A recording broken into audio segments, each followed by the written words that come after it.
They called her the warrior queen who built walls that still stand centuries later, a woman whose name made even kings tremble. But history tried to bury her story. Today, we uncover the forgotten legend of Queen Amina of Zazzau, the queen who fought colonizers alone. Don't forget to like and follow for more stories like this. Let's continue. In the heart of ancient Hausaland, long before European ships reached African shores, there rose a queen whose spirit burned brighter than the northern sun. Her name was Amina, daughter of Bakwa Turunku, ruler of Zazzau, the kingdom now known as Zaria in modern-day Nigeria. Amina wasn't born into peace. She was born into ambition, strategy, and bloodlines woven with power. From childhood, she refused to be confined to the royal court's silken corners. While other princesses learned embroidery and grace, Amina learned swordplay and warcraft, watching her father's generals map battles on sand. She was fierce, quick-minded, and bold, a warrior trapped in a queen's body long before her crown. When her mother died, leaving the throne empty, Amina's rise was not smooth. The council doubted her. Men whispered that the kingdom would fall under a woman's hand. But Amina proved them wrong in ways history still struggles to describe. The first dawn of her rule began with the clashing of iron.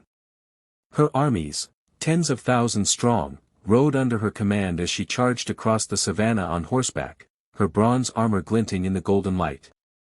She expanded Zazzau's borders farther than any ruler before her, conquering neighboring cities and uniting warring tribes. She wasn't just a warrior, she was a strategist. Every captured city paid tribute to Zazzau. Every rival learned that to defy Amina was to vanish under her fury. Her campaigns built a vast trade network that stretched from the Niger River to the Sahara, turning her empire into a thriving hub of wealth and culture. Traders carried goods, languages, and stories, and among those stories, they spoke of the queen who never married, who chose power over romance, and who built defensive walls around every city she conquered.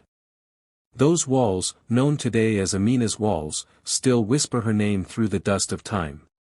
But her victories came at a cost.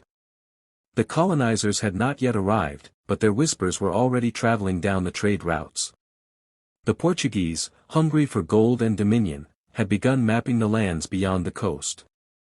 While many African kingdoms sought treaties or submission, Amina strengthened her armies, expanded her scouts, and forged alliances with regions beyond Zazzau.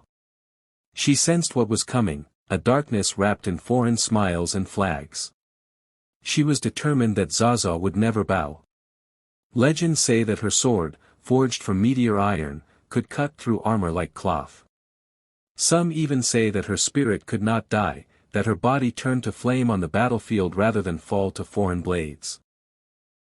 But history, written by those who feared powerful African women, tried to erase her name. Colonial records reduced her to myth, a fable, they called her. Yet archaeological evidence tells another story. Ancient city walls across northern Nigeria bear her mark. Oral traditions from the Hausa, Fulani, and Nupe still carry her memory. Even the elders of Kano, centuries later, spoke her name with reverence and fear. She was the thunder before the storm, the queen who stood alone against a tide no one else dared to face. Some say Amina died in battle, her sword still wet with enemy blood, her face calm, her spirit unbroken. Others say she disappeared into the desert, her spirit wandering still, guarding the land she once ruled. Either way, her legacy remains carved into the earth and memory of West Africa. The walls of Zaria stand as a testament, not just to her conquests, but to her vision, a fortress of independence built long before the colonizers came.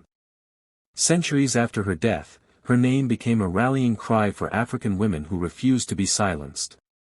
To this day, historians continue to argue over her existence, yet her story refuses to die. Every kingdom has its king.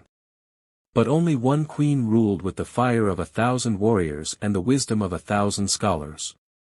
Her name was Amina, and though Europe tried to erase her, Africa never forgot. Her blood runs in every woman who dares to lead, every leader who refuses to kneel, and every heart that beats for freedom. The walls she built still stand, but more importantly, so does her spirit, eternal, unbroken, and undefeated.